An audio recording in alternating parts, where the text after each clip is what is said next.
Polytechnic में लेना है सरकारी एडमिशन तो आ चुकी है वीडियो आपके लिए। फिर इसकी टॉप 10 क्वेश्चन की वीडियो आई है और शुरू से लेकर एंड तक देखना।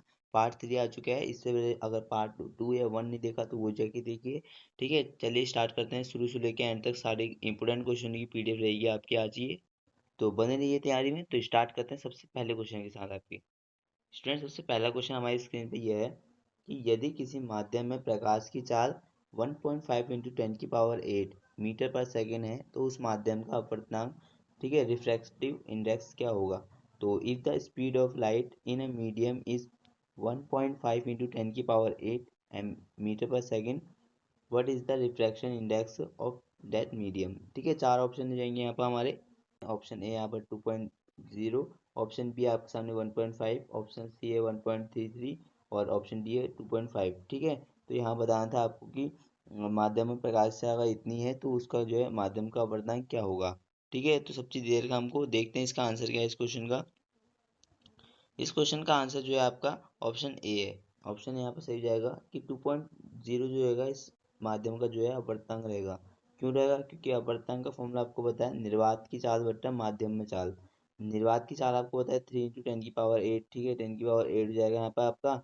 और यहाँ पर जो आपको दिया है कि 1.6 इतना रखेंगे हम, जैसे ही रखेंगे यहाँ पर तो क्या होगा, 10⁸ करेंगे, इससे कैंसिल जाएगा, इससे जो है 2 बार में कट जाएगा। राइट आंसर आपका 2 हो जाएगा यहाँ पर। ठीक है, तो इस वजह से जो 2 होगा इस माध्यम का अपवर्तनांक हो जाएगा। आपको फॉर्मूला पता ही होगा, एन इसका होता है आपका सी बट्टा वी, तो ये होगा आपका इस सूत्र। ठीक है, इसे इसका आंसर है इसका। इसके बाद देखते हैं नेक्स्ट क्वेश्चन कौन सा है।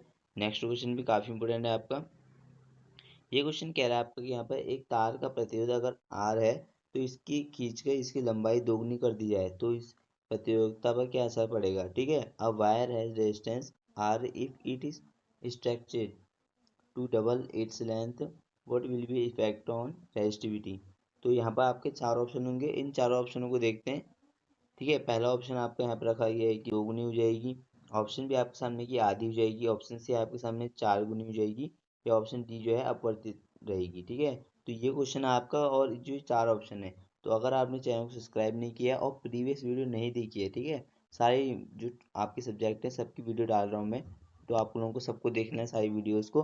ठीक है, तैयारी इस बार पक्की करनी है। इस बार मैं तैयारी आपकी इंपोर्टेंट क्वेश्चन भी करा रहा हूँ। तो स्टूडेंट चलिए देखते हैं इस क्वेश्चन का आंसर क्या है आपका। ऑप्शन जो डी यहाँ पर सही हो जाएगा और क्यों है वो भी देखेंगे। ऑप्शन डी जो है अपवर्तित रहेगी। ठीक है, विल रिमेन अनचेंज। प्रतियोगिता जो होती है केवल मटेरियल पर निर्भर करती है, लंबाई मोटाई पर नहीं। ठीक है, तो ये साफ साफ ये बोल रहा है आपका कि जो प्रतियोगिता होती है आपकी वो किसी भी पदार्थ की लंबाई या मोटाई पर डिपेंड नहीं करेगी। वो सिर्फ ये डिपेंड करेगी पदार्थ जो है किस मटेरियल का बना है, मेटल का है, नॉन मेटल है, या किस टाइप के जो है आपके चीज़ से बना है। ठीक है, तो वो आपका इंपॉर्टेंट रहेगा। तो इस प्रकार जो है अपवर्तित रहेगी, आपको याद रखना है। इसके बाद देखते हैं नेक्स्ट क्वेश्चन कौन सा है। थर्ड क्वेश्चन जो आपके साथ स्क्रीन पे है वो भी काफ़ी जो है यहाँ पे इंपॉर्टेंट रखा गया है। जो आपकी सीरीज रखी गई है क्वेश्चनों की, वो एक से एक क्वेश्चनों को लेके जो है चुन के रखी गई है। ठीक है, तो इनकी जो है उम्मीद आने की आपकी एग्जाम में पक्का है, तो आप लोगों को पढ़ना है और जो है ध्यान से रखना है। नोट्स बनाना चाहे तो नोट्स बना सकते हैं आप लोग। तो देखते हैं इस क्वेश्चन जो है क्या बोल रहा है कि पृथ्वी के केंद्र पर किसी वस्तु का भार कितना होता है। काफ़ी इंपॉर्टेंट क्वेश्चन बनता है आपका ये। आप लोगों को देख रहना है, इस क्वेश्चन को ध्यान में रखना है। What is the weight of an object at the centre of the earth. Option है आपके सामने क्या, अनंत, इन्फिनिट। ऑप्शन बी आपके सामने जीरो, शून्य। ऑप्शन सी आपके सामने 9.8 न्यूटन, या जो है डी जो है ध्रुवों के बराबर, इक्वल टू पोल्स। ठीक है, तो पृथ्वी के केंद्र पर किसी वस्तु का भार कितना होगा। तो देखते हैं इसका जो है आंसर क्या है।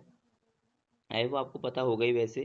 ठीक है, इसको पता भी होना चाहिए कि बहुत ही कॉमन क्वेश्चन है कि जीरो होता है। पृथ्वी के केंद्र पर किसी वस्तु का भार शून्य होता है। तो ये क्यों होता है कि पृथ्वी के केंद्र पर वृत्तीय त्वरण जी का मान जो है शून्य होता है, इसलिए W equal to M G भी शून्य होगा। ठीक है, तो डब्ल्यू इक्वल टू अगर यहाँ पे जो है किसी वस्तु का जो है देखिए ये भार है आपका, डब्ल्यू भार है। अगर ये जीरो हो जाएगा तो जो है वस्तु का कितना ही द्रव्यमान हो, कितना ही जो है यहाँ पर अगर कितना ही मान लीजिए गुरुत्वीय त्वरण का मान 10 रखा गया, ठीक है, तो वो भी रखा गया तब भी कोई असर नहीं पड़ेगा, क्योंकि यहाँ पर जो है अगर वेट जो है पहले से कांस्टेंट, ठीक है, हमेशा जीरो रहेगा पृथ्वी के जो है केंद्र में किसी वस्तु का भार। ठीक है, तो आप लोगों को याद रखना है। और आप लोगों का एक बेनिफिट ये भी है कि यहाँ पे जो है आपके इंग्लिश और हिंदी दोनों के क्वेश्चन रखे गए हैं। ठीक है, किसी भी स्टूडेंट को इंग्लिश मीडियम के हो या हिंदी मीडियम के हो, आप इस चैनल से जुड़ के अपनी तैयारी कर सकते हैं। ठीक है, आपकी जो है इंपोर्टेंट पीडीएफ जो है आपको बताई जाएगी टाइम टाइम पर कि आपको किस तरीके से प्रिपरेशन करनी है अपनी। तो स्टूडेंट देखते हैं इस बार नेक्स्ट आपका इंपोर्टेंट क्वेश्चन कौन सा रहने वाला है। फोर्थ क्वेश्चन आपकी स्क्रीन पे यह है कि यदि किसी वस्तु का वेग, ठीक है, यदि किसी वस्तु का वेग दोगुना कर दी जाए तो उसकी गति ऊर्जा पर कितनी होगी उसकी गति ऊर्जा। If the momentum of an object is doubled, what will B kinetic energy. Option A आपके सामने की 4 गुनी होगी, ऑप्शन बी की 2 गुनी होगी, ऑप्शन सी जो 8 गुनी होगी। ठीक है, इस तरह से आपको क्वेश्चन आएंगे और ऐसे क्वेश्चन होंगे ना जो आपको जो है कंफ्यूज करेंगे बहुत ज़्यादा। तो आप लोगों को तैयारी पहले से करनी है आपकी।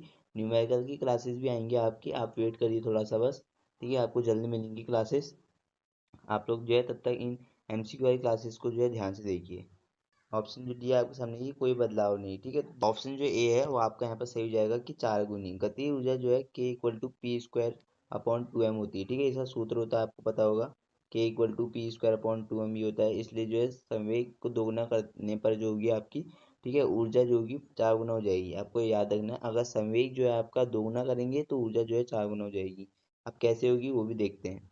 तो स्टूडेंट आपका जो है इस क्वेश्चन का आंसर इस तरीके से होगा कि 4 गुनी किस तरह की स्थिति में बताता हूँ आपको। ठीक है, तो मान लीजिए आपका जो है आपका सूत्र होता है यहाँ पर के इक्वल टू पी स्क्वायर। ठीक है, यहाँ पर सूत्र लिखा भी है आपका नीचे नीचे, ये लिखा गया कि 2m। ठीक है, ये सूत्र होता है आपका, ये दोनों मतलब स्थिर जो आपकी गति ऊर्जा संवेग इन दोनों बीच का संबंध होता है, तो वो इस तरीके से होता है। अगर यहाँ पर बोल रहा है कि अगर आपकी जो है ये दोगुनी कर दी जाए, ये दोगुनी कर दी जाए, ये आपका जो है अगर दोगुनी कर दी जाएगी जो इसका होल स्क्वायर होगा, होल स्क्वायर क्या होगा आपका के इक्वल टू 4p स्क्वायर। ठीक है, ये हो जाएगा आपका 2m। ठीक है, तो यहाँ पर क्या दिख रहा है आपको कि यहाँ पर जो आपकी संवेग है वो यहाँ पर पी स्क्वायर था, लेकिन अब क्या है यहाँ पर 4 हो गया। ठीक है, मतलब 4 गुना हो गया आपका। तो क्या होगा कि अगर 2 गुना करेंगे तो 4 गुना हो जाएगा, मतलब जो है उसका और डबल हो जाएगा। तो आपको ध्यान रखना है इस तरीके से जो होगा, इस तरह इसका जो होगा सॉल्यूशन होगा। अगर यहाँ पर कोई भी अगर नंबरिंग होगी तो आप जो है न्यूमेरिकल में कोई भी अगर नंबर दिया होगा, वैल्यू दी होगी, तो आप पुट कर सकते हैं। ठीक है, इसके बाद देखते हैं नेक्स्ट क्वेश्चन कौन सा है। नेक्स्ट क्वेश्चन आपके सामने जो है फिफ्थ ये है कि 20 सेंटीमीटर की फोकस दूरी वाले अवतल लेंस की क्षमता क्या होगी। What is the power of concave lens with a focal length of 20 centimetre. Option है आपके सामने की +5 डायप्टर होगी, ऑप्शन बी जो आपके सामने की -5 डायप्टर होगी, या ऑप्शन सी है कि 2 डायप्टर होगी प्लस का, या जो डी ऑप्शन वहाँ पर होगी -2d डायप्टर होगी। ठीक है, तो इन चारों में से कौन सा सही उत्तर होगा आपको बताना है ये। तो इसका आंसर जो है आपका -5। ठीक है, -5 यहाँ पर सही आंसर हो जाएगा।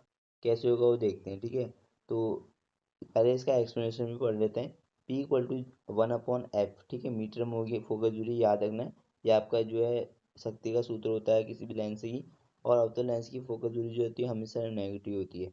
तो जैसे आपका मान लीजिए P इक्वल टू 1/f। ठीक है, ये आपका सूत्र होता है। यहाँ पर फोकस दूरी जो होती है जिस भी लेंस की होगी वो मीटर में रखी जाएगी। ठीक है, तो यहाँ पर दे रखी है आपको, ऊपर देखते हैं पहले। तो स्टूडेंट देख सकते हैं आपकी यहाँ पर अगर जो हमारा फोकस दूरी जो है यहाँ पर 20 दी गई। ठीक है, 20 दी गई है, तो हमको इसको मीटर में चेंज करना है। क्या करेंगे, 20/100 कर लेंगे। ठीक है, 100 करेंगे क्या आएगा 1/5। 1/5 यहाँ पर आपकी फोकस दूरी आ रही। ठीक है, 1/5 जब आपकी फोकस दूरी आई तो यहाँ पर रखेंगे आप मान इक्वल टू 1/, ये 1/5 आया था आपका मान, 1/5 आया था आपका। जो इसको पलटेंगे तो क्या होगा, देखिए एक चीज़ याद रखना कि जो है इसकी अवतल लेंस की जो फोकस जो होती है हमेशा ऋणात्मक होती है, माइनस में होगी। तो इसको अगर ऊपर चेंज करेंगे तो ये हो जाएगा 5, माइनस का 5 आ जाएगा आपका आंसर। तो इस तरीके से आपकी जो है यहाँ पर डायप्टर आएगा। ठीक है, तो आपको याद रखना है इस तरीके से आपको जो है 5 -5 डायप्टर जो है ऑप्शन बी जो है यहाँ पे सही हो जाएगा। तो इस तरीके से आपके न्यूमेरिकल होंगे। इसके बाद देखते हैं नेक्स्ट क्वेश्चन कौन सा है, और इसको आप टिक कर लीजिएगा। ठीक है, टिक कर लीजिएगा क्योंकि ये आने की जो है चांसेस है। इस तरीके से इजी क्वेश्चन जो है बनते हैं एग्जाम में। इसके बाद देखते हैं जो है सिक्स्थ क्वेश्चन कौन सा है। सिक्स्थ क्वेश्चन भी आपका काफ़ी अच्छा है कि बादलों का रंग सफ़ेद जो है किस कारण दिखाई देता है। Why do clouds are very white in colour. ठीक है, ऐसे फैक्ट वाले क्वेश्चन भी काफ़ी पूछे जाते हैं क्योंकि आपको फिजिक्स से जुड़ा हुआ क्वेश्चन है। फिजिक्स से आपको जो है एक 10th में जो आपका चैप्टर है उससे जुड़ा हुआ है। ठीक है, ये तो ऑप्शन है आपके सामने कि प्रकाश का परावर्तन क्या है, रिफ्लेक्शन, प्रकाश का अपवर्तन, रिफ्रैक्शन, या ऑप्शन सी है जो प्रकाश का प्रकीर्णन स्कैटरिंग, ये जो ऑप्शन डी है प्रकाश का विवर्तन। ठीक है, डिफ्रैक्शन। तो देखते हैं इन चारों में से कौन सा सही उत्तर है आपका कि बादलों का रंग सफ़ेद क्यों दिखता है, हमें कोई और कलर क्यों नहीं दिखता है। स्टूडेंट इस क्वेश्चन का आपका सही उत्तर है वो ऑप्शन सी है। ठीक है, प्रकाश का प्रकीर्णन स्कैटरिंग। बादलों के जो होते हैं बड़े कण, ठीक है, सभी रंगों को समान रूप से बिखेरते हैं, स्कैटर करते हैं, जिससे वे सफेद दिखते थे। हमें साफ साफ बता रखा है कि जो बादल के बड़े कण है, ठीक है, बड़े कण है, वो जो है रंगों को समान रूप से बिखेरते हैं ऐसे, जिसके कारण क्या होता है, ये जो बिखेरना होता है वो स्कैटरिंग कराता है, मतलब प्रकाश का जो यहाँ पर प्रकीर्णन कहलाता है, ठीक है। स्कैटरिंग मतलब प्रकीर्णन हुआ आपका, तो उसका आंसर क्या होता है, सफेद दिखते हैं, ठीक है। किसी एक कलर को जो है नहीं बढ़ाता है, ये सभी कलर को जो है समान चारों ओर जो है फैलाता है इसके कारण, जिसके कारण जो है वाइट दिखता है। तो आप लोगों को आई होप समझ में आया होगा फैक्ट। इसके बाद देखते हैं नेक्स्ट क्वेश्चन कौन सा है आपका। काफ़ी इंपोर्टेंट क्वेश्चन रखे गए इस सीरीज में आपके। तो आपको चैनल को सब्सक्राइब करना है और इस जो है वीडियो को लाइक जरूर करना है।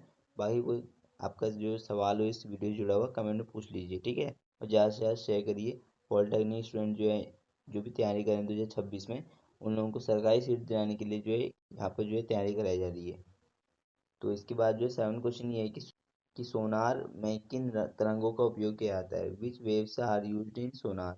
तो ऑप्शन ए है कि इंफ्रासोनिक, ऑप्शन बी है कि रेडियो तरंगे, ऑप्शन सी है कि प्रकाश तरंगे, ऑप्शन डी जो है पराश्रव्य तरंगे, अल्ट्रासोनिक वेव्स, ठीक है। तो सोनार जो है क्या है, मैं बताता हूँ आपको।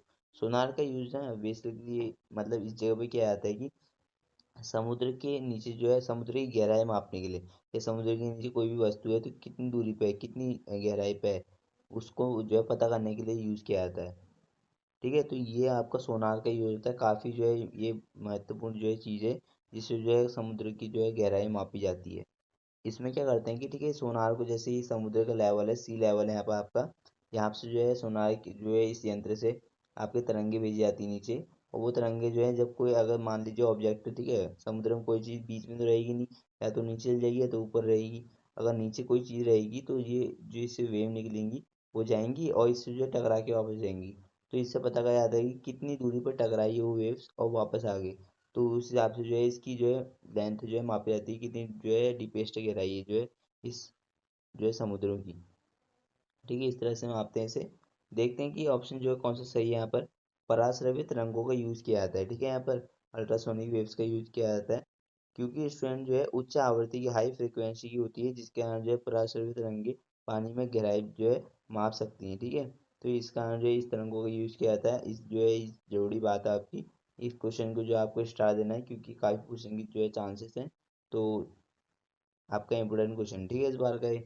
देखते हैं जी कौन सा क्वेश्चन जो है इसके बाद। 8th क्वेश्चन ये है आपका कि यदि किसी वस्तु की का वेग जो है वेलोसिटी उसके प्रारंभिक वेग का 3 गुना, ठीक है, कर दिया जाए तो उसकी जो है गति ऊर्जा जो है कितनी गुनी होगी, ठीक है। तो ये भी आपका एक न्यूमेरिकल बेस्ड क्वेश्चन है और काफ़ी अच्छा क्वेश्चन है कि if the velocity of an object tripled how many times will its kinetic energy become, ठीक है। तो चार ऑप्शन यहाँ पर इसके भी रखे गए हैं आपके।